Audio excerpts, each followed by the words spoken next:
j'ai appris, j'allais dire presque accidentellement, que j'étais programmé, un peu l'avant-veille.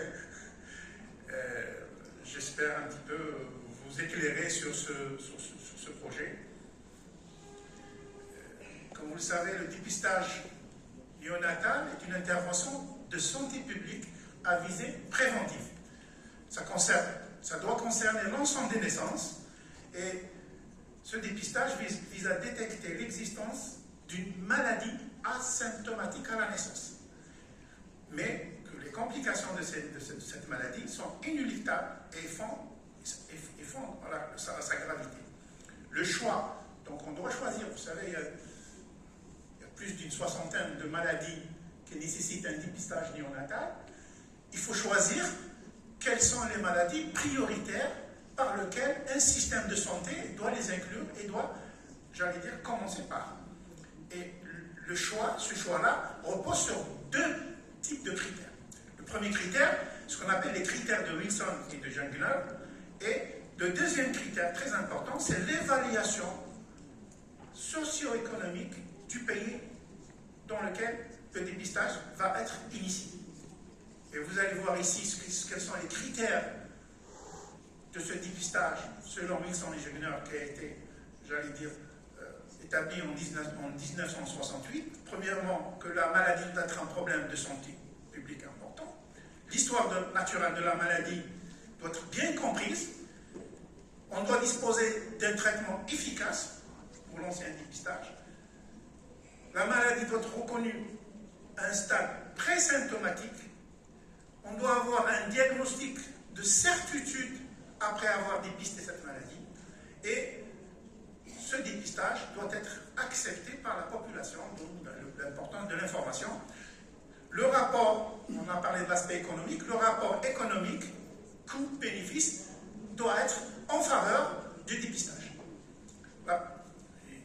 Évidemment, la pérennité de ce programme doit être assurée. Les critères du test des dépistages sont les suivants. Ce dépistage doit être simple, précis, avec une méthode sensible et spécifique et une valeur prédictive positive élevée, validée, non dangereux, fiable et reproductible, efficient et utilisable à grande échelle. Vous avez dans cette carte, j'allais dire de Newborn Screening World Map, c'est une carte de 2024, et je vais essayer de laisser le pointeur. Vous avez le nombre de maladies par région, par continent, et ceux qui ont bleu couleur, ceux qui ont bleu foncé, c'est plus de 50% de dépistage dans ces régions-là, et lorsque c'est un peu un bleu clair, c'est moins de 50%, et lorsque vous avez en vert, ce sont les études pilotes ou bien des études où on a moins de 2% de dépistage néonatal. Dans cet article qui est de 2024 qui est apparu sur le journal international du screening néonatal, vous avez ici plusieurs pays et vous avez au départ les naissances, la population, les naissances, le taux de naissance, la mortalité et les paramètres qui sont diagnostiqués. Vous avez sur cette attaque-là, l'Algérie apparaît en premier, bien que nous n'avons pas encore de dépistage. Pourquoi? Parce que selon un petit peu la bibliographie, il y a des collègues, notamment un collègue de Constantine, qui faisait systématiquement le dépistage néonatal et c'est malade. Et ça a été reporté par la presse internationale et c'est apparu dans, j'allais dire, dans cet article-là. Donc, les exemples des dépistages, on a un petit peu la France pour laquelle on se réfère souvent. Donc, la phénylcytinurie, c'est en 1972, l'hypothyroïdie congénitale, 78, l'hyperplasie des surrénales, 95, drépanocytose dans une population ciblée, 95 aussi. La mucoviscidose en 2002, après la surdité, le déficit de l'hydroxylase pour les acides gras chaîne intermédiaire. Et en 2023, il y a l'ajout de 7 maladies, c'est-à-dire on est à 13. Et je pense, je pars sous le contrôle du professeur Meki, je pense que la SMA, c'est la dernière maladie qui vient d'être ajoutée en France. Alors, en Algérie, quelles sont les maladies à dépister? Et pourquoi on a choisi cette maladie? Donc, deux grands candidats. La phénylcytinurie, avec une incidence estimée à 1 sur 5000, 1 sur 10 000. Et en plus de ça, parce que nous n'avons pas de registre de maladies rares, mais on estime, vu un petit peu les cas qui sont, j'allais dire, diagnostiqués et traités, il y a entre 200 et 400 malades de phénylcétonurie, dont pratiquement un tiers se trouve dans la région de Batna. Dr Fadler est là, donc il peut j'allais dire, certifier ce chiffre. Le deuxième candidat, c'est l'hypothyroïdie congénitale, où la fréquence ici elle est plus importante, 1 sur 2000, 1 sur 3000. C'est la plus fréquente, j'allais dire, maladie traitable.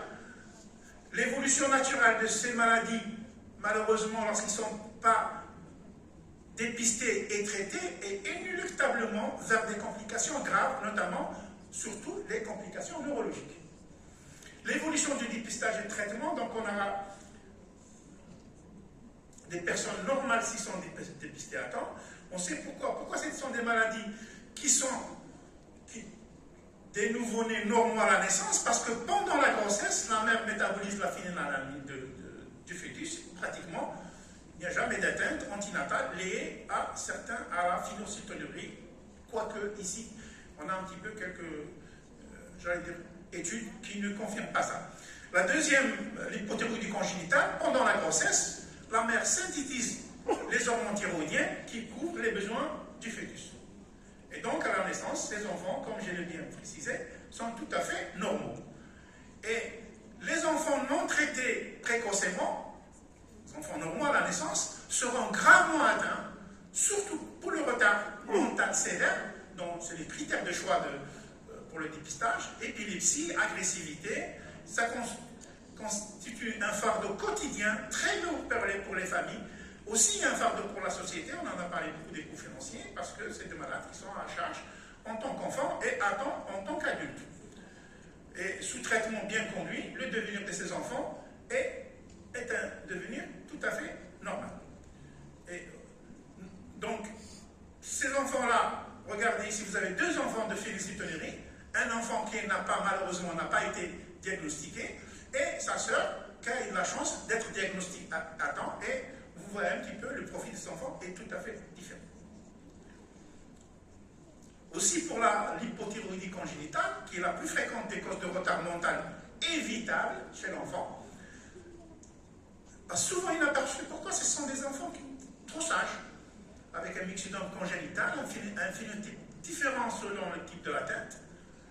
Et malheureusement, si vous avez un petit peu ce cas-là, cette fille-là qui est diagnostiquée à 3 ans, pour le retard de croissance, pour le motif de consultation, donc c'est un diagnostic très tardif, et vous la voyez ici, 12 ans, elle marche seule, mais difficilement, propreté non acquise, et à 17 ans, retard mental sévère, ne parle pas, et toujours propreté non acquise. Pourquoi il faut diagnostiquer précocement l'hypothyroïdie? Moi, je vous cite ici, j'allais dire la citation d'un grand médecin, considéré comme l'un des plus grands médecins du siècle, 19e siècle, c'est Sir William Osler, c'est un Canadien, qui dit « Aucun type de transformation humaine n'est plus pénible à regarder qu'un cas aggravé de crénitisme ». Et vous avez ce tableau qui est dans le musée de Toulouse. Alors, l'organisation du dépistage en Algérie. 4 éléments importants à prendre en considération. Le premier, c'est l'impact financier, le nerf de la guerre. Le deuxième, bien sûr, en tant que, j'allais dire, corps de la santé, c'est l'aspect éthique. L'aspect juridique et le plus grand, j'allais dire, défi, c'est, pour nous les Algériens, c'est le défi organisationnel. Je vous raconte un peu l'historique. Il y a le professeur Hadji qui est là, je pense qu'il connaît bien l'histoire de dépistage. Donc c'est 2012, c'est la mise en place de groupes de travail, dépistage néonatal au ministère de la Santé et de la Population et des Ressources Humaines. 2013, il y a une collaboration entre le ministère et l'UNICEF. Il y avait un workshop, il y avait une mise en place de dépistage néonatal dans une pilote, mais malheureusement, ça n'a pas marché. Tout à l'heure, je reprends les paroles du professeur Mekli. Et il y avait une reprise en 2019 avec une précommande de l'équipement, mais à chaque fois il y avait le problème financier, parce qu'on commandait les équipements, mais on oublie le réactif. Mon ami professeur Imsurgan, on a fait comme ça, donc on n'a pas pensé au réactif. Covid aussi, je ne sais pas si c'est le seul, j'allais dire la seule cause. Ce projet-là a été arrêté en 2019, reprise en 2023, mise en place d'un nouveau groupe, des anciens, je pense, professeur Arada, qui est la coordinatrice depuis le début, professeur Hadji, professeur Fladjous, docteur Bokerzi, il y en a d'autres. Moi-même, je rejoins avec mon équipe ce comité au niveau du ministère de la Santé. Donc, on a tenu compte, on a bien insisté pour que la commande doit concerner et l'équipement et le réactif. Ça a été fait. L'équipement est depuis un bon moment au niveau du Beblouet. Et je viens d'apprendre la nouvelle ce matin par le fournisseur que les réactifs sont au niveau du port. Donc, formation, il y avait un workshop en juillet 2024, il y avait 2 journées qui avaient fait une simulation, et donc l'attente de livraison et de la formation, donc il y a déjà même prévu une formation au mois de novembre, et pour démarrer, Inch'Allah, le dépistage. Donc l'expérience pilote concerne la définition des objectifs, l'identification des structures et des équipements, la formation des intervenants, la rédaction et validation des procédures, c'est fait. La mise en place d'un réseau de circuits et surtout, ça on attend. Le problème là, c'est l'identification des contraintes au niveau local et comment apporter les solutions adéquates. La durée des projets de pilote, c'est pour 1 an. Il y a 7 maternités qui sont impliquées. Al-Harrach, CHU Parnay, CHU Beblouet, CHU Blimessous, EPH Pula et il y a une maternité du Val au niveau des privés et une maternité au niveau de la wilaya de Ouéla. Donc on a voulu prendre j'allais dire dans l'équipe, c'est-à-dire une maternité qui n'est pas de danger pour avoir un petit peu, pour anticiper des problèmes qui vont surgir lorsqu'on, j'allais dire, on adopte le plan national. Donc, les différentes étapes, il faut enregistrement des nouveau-nés, prélèvement et acheminement de prélèvement au laboratoire. Au niveau du laboratoire, le dosage des paramètres, des 2 paramètres, la prise en charge des cas positifs, donc il y a tout un circuit surtout informatique, l'évaluation du projet pilote et voir comment, ça veut dire, extension au niveau national. Là, vous avez un circuit de malades qui concerne un petit peu l'hypothyroïdie congénitale, mais ça ressemble énormément au niveau pour la phénylcétonurie. Donc, vous avez un petit peu parents informés du dépistage néonatal. L'information est très importante, on compte beaucoup sur le groupe. Les parents reviennent entre le 3e et le 5e jour, parce qu'on ne peut pas faire avant. Mais c'est ça un petit peu ce qui va nous poser problème. Le papier vu va envoyer au laboratoire. Je ne peux pas dire que je suis à l'instant de référence pour le moment. Les résultats positifs vont être transmis au pédiatre, à l'endocrinopédiatre en cas de l'hypothyroïdie congénitale, et bien sûr au pédiatre neurologue pour la PSU. Et donc, ça va être... les parents vont être contactés pour une consultation de contrôle et confirmation du diagnostic et instaurer le plus tôt possible un traitement. Le prélèvement se fait entre le 3e et 5e jour. Pour nous, en tant que laboratoire, donc on fait beaucoup attention à la qualité du prélèvement, ça fait partie des étapes de la préanalytique très importantes pour nous, puisque les dosages dépendent de la quantité du sang qu'il y aura sur les cartons. Ça, un petit peu, vous avez donc un exemple de prélèvement qui sont valides et non conformes, et que bien sûr, le laboratoire va rejeter. L'échantillon doit aussi obéir à certains critères pour le séchage et pour le transport au laboratoire. au niveau du laboratoire le dosage des deux paramètres, la TSH-US et la phénylalanine.